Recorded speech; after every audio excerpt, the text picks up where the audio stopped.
It's my birthday.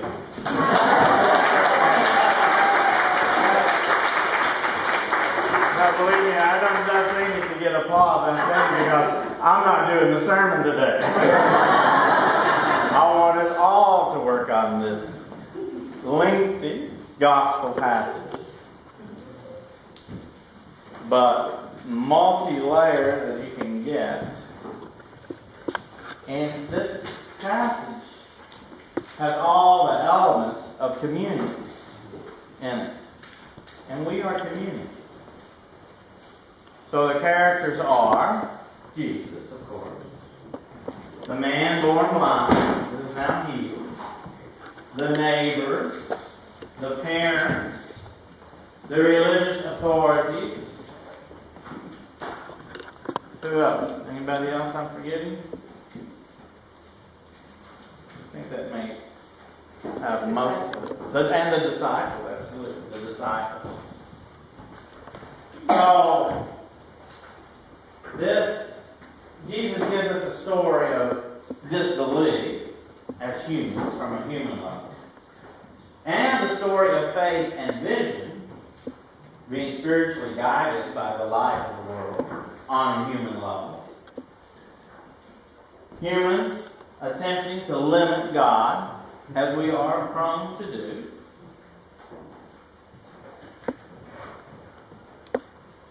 And God seeing as God sees.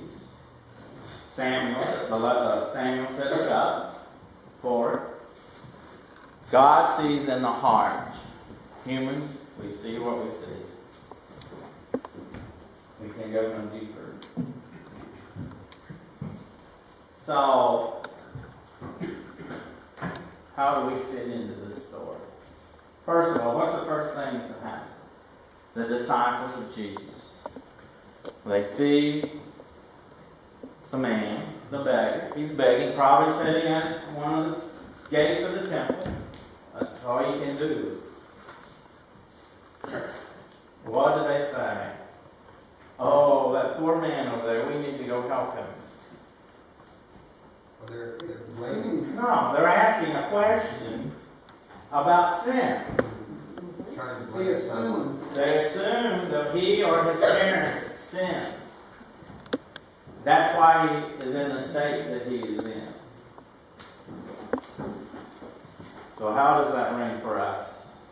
I mean, it's the same. I have friends and I see when we pass someone who's homeless on the street. Oh, they did. What did they do? What mistakes did they make? It's always assumed that the person who's in whether it's homeless or sick or whatever, we're trying to blame someone. Either blame them or they just weren't raised right. Their parents didn't teach them right. So they made bad choices. And sometimes they did. But sometimes they did. Right. The blind man certainly wasn't a choice, I don't think. So, have you ever heard people say, and I said, there before the grace of God go on? What's that saying? When we really think about that, it's saying God loves me better than He loves you. Is that? I know that's not what we mean, but that's what the words indicate. It's like when we see on television a tornado goes through and devastates the community, and somebody's house is all right, somebody's across the street.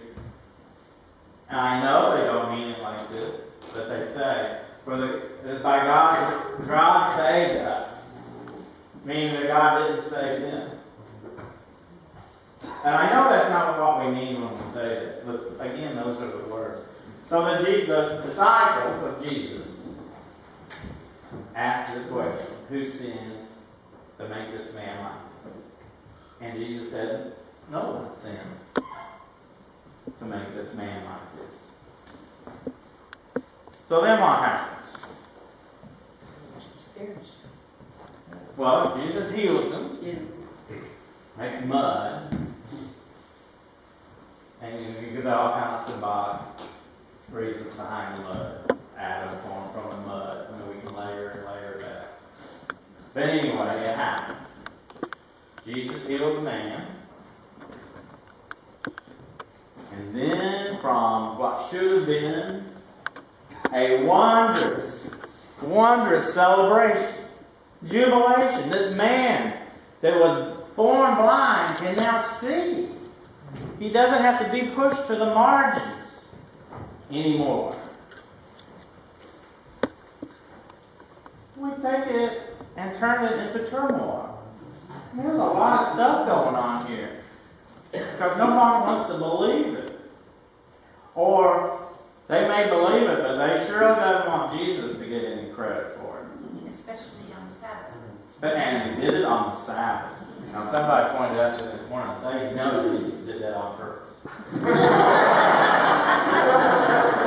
And that's probably true. But Jesus did this on the Sabbath. When John's community, of which this gospel came, at this point in their life of their community, they are being thrown out of the synagogue. So as you can read in John comes off as not liking the Jews so much, but what he's really talking about are the religious authorities, the Jewish religious authorities. There were plenty of Jews that were being mistreated as well by the religious authorities. So I don't want to get the anti-Semitism involved in it, because that's really not what it is.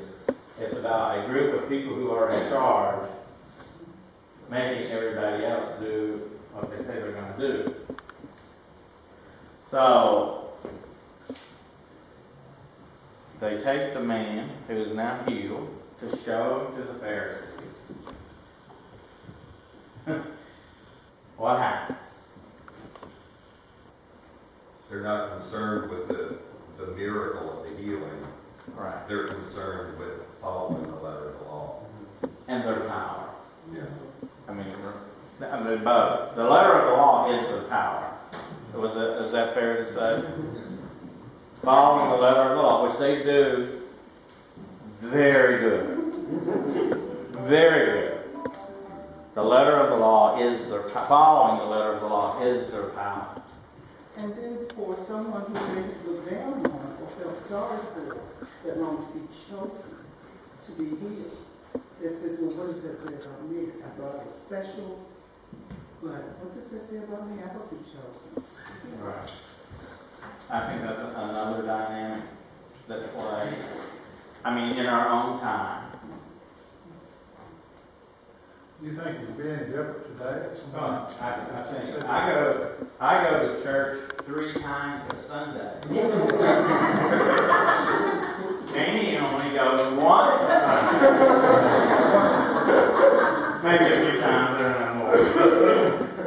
I'm the one that God should be smiling on. Right? Isn't that human nature? I'm the one. He does, you work for him. He He does, you work for him. But you see where this is going? I said, especially on your birthday, 3 times a church.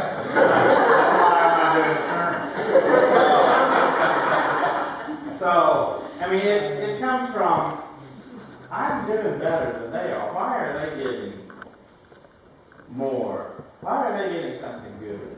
I think they're scared about the miracle that Sure. happened, and they can't Fear, explain certainly. it. They can't explain it. And it's a threat to their control. It's a threat.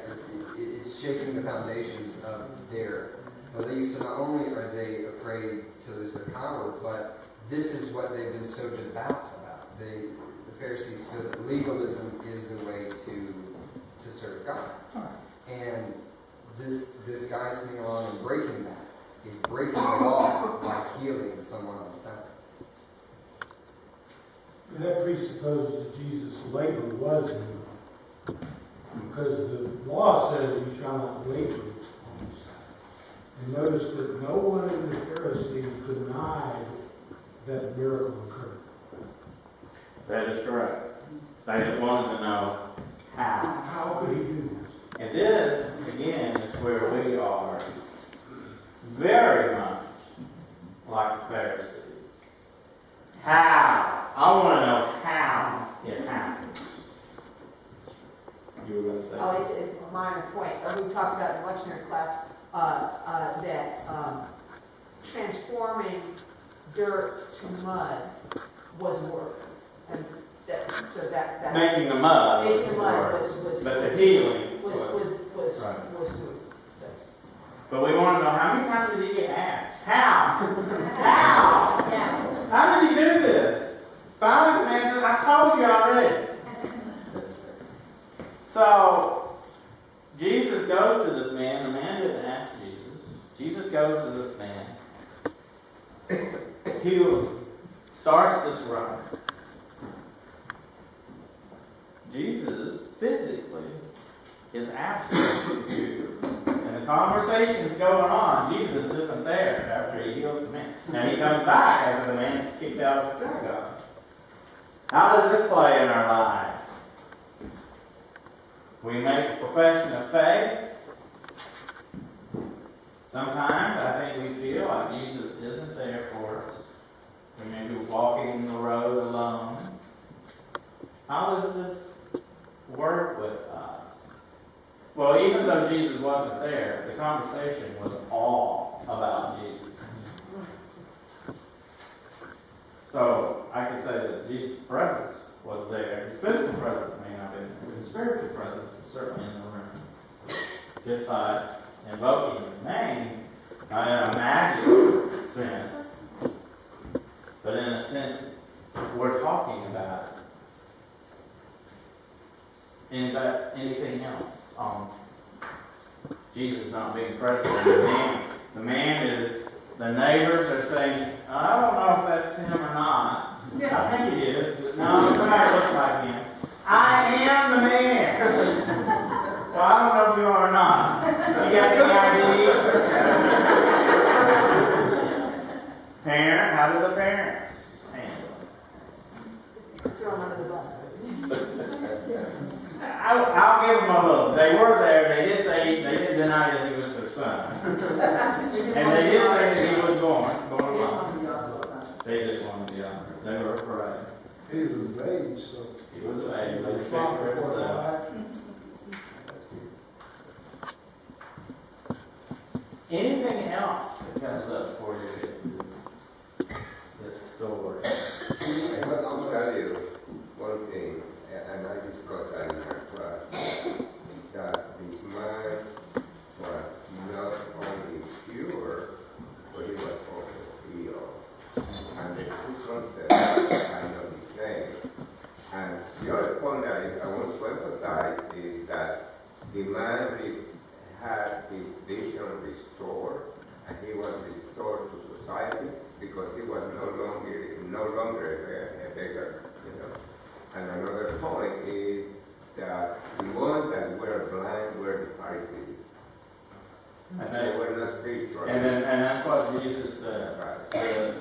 So Jesus said, after the man says, I believe, and Angel makes a great point. There's healing, there's curing, and there's healing. Healing is more, I would look at more as a holistic, spiritual mind, spirit, mind, and body. And then there's curing, which is, okay, I have a sore on my hand and now it's gone. And then Jesus, somebody say something. Yeah.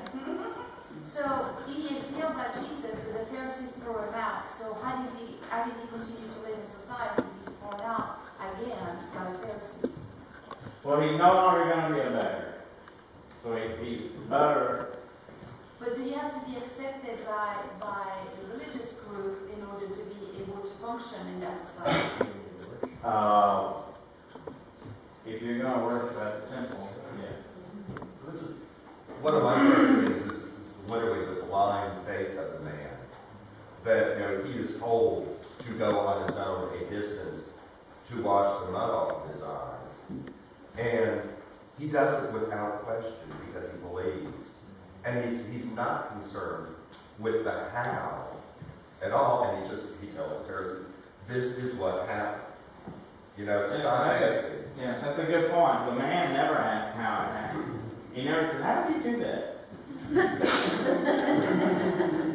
he knew what I was blind, and now I can But there's an incredible leap of faith in healing that he knows that his life is going to dramatically change. That, he's a beggar sitting there with his guy. Obviously is still being cared for by his parents. So he has lived his life as a blind man.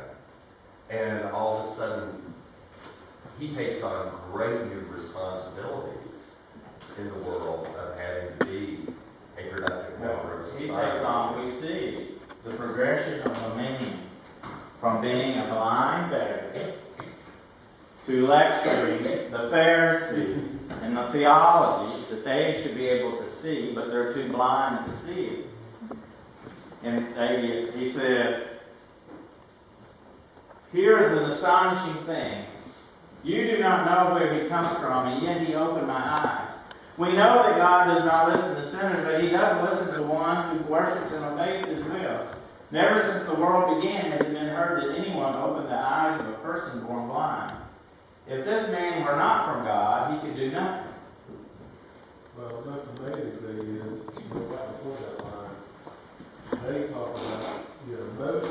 They talk about, we know that God has spoken to Moses. And the fact is, they know that Moses heard God's word, but they still deny that Christ has performed this miracle, and yet where's he from? How? Right. How? I mean, once the man tells them that, they get really mad. That's when they throw him out. You dare lecture us? You probably stayed right there for years and listened to them preach. He probably was throwing their own words back at them. Well, that would make them mad. I mean, I see the problem here with these particular Pharisees. Well, we have to remember that the Pharisees were not all of them. They weren't. I mean, we had Nicodemus. There were some that weren't quite as blind, I guess is a good word.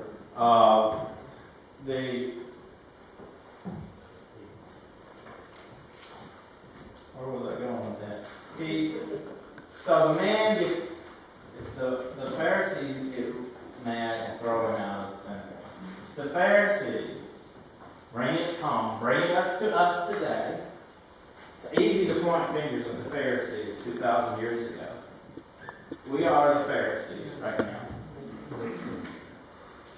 Many of us, at many times in our life, think God's revelation has stopped. These Pharisees thought God's revelation stopped with Moses. There are many of our brothers and sisters that think there's no other revelation after Jesus, well, actually after Paul. So, it stopped. But it hasn't. God's revelation happens every day. But most of us don't see it. Because we're not looking for it. Things may change in our lives if we see it. It's countercultural. Yeah. We don't expect to see it. We We're don't not. expect to see it. And usually it's not a big booming voice, it's that soft whisper, and with all the distractions and everything going on in our life that we're focused on, we can't hear what God's saying. It might be some mud and some spit. So, I mean, how much more revelation?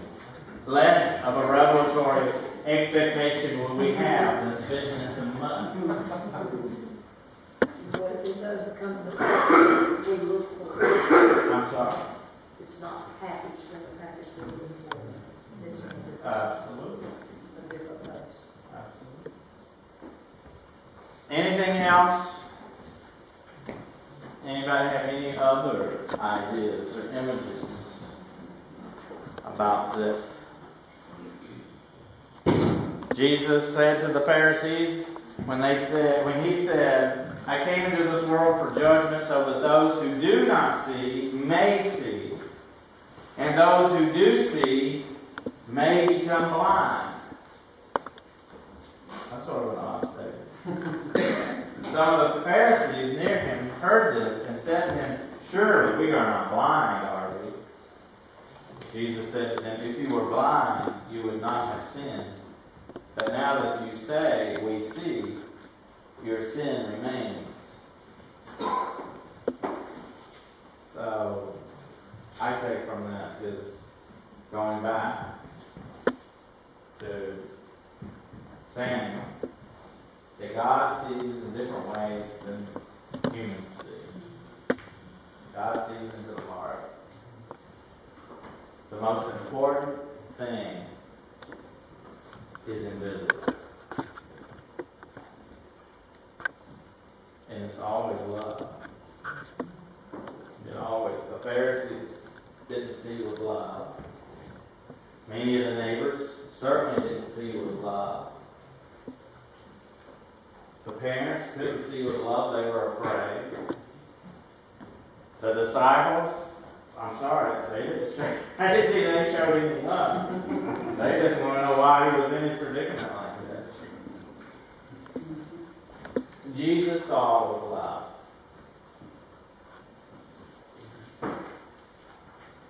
It's always love.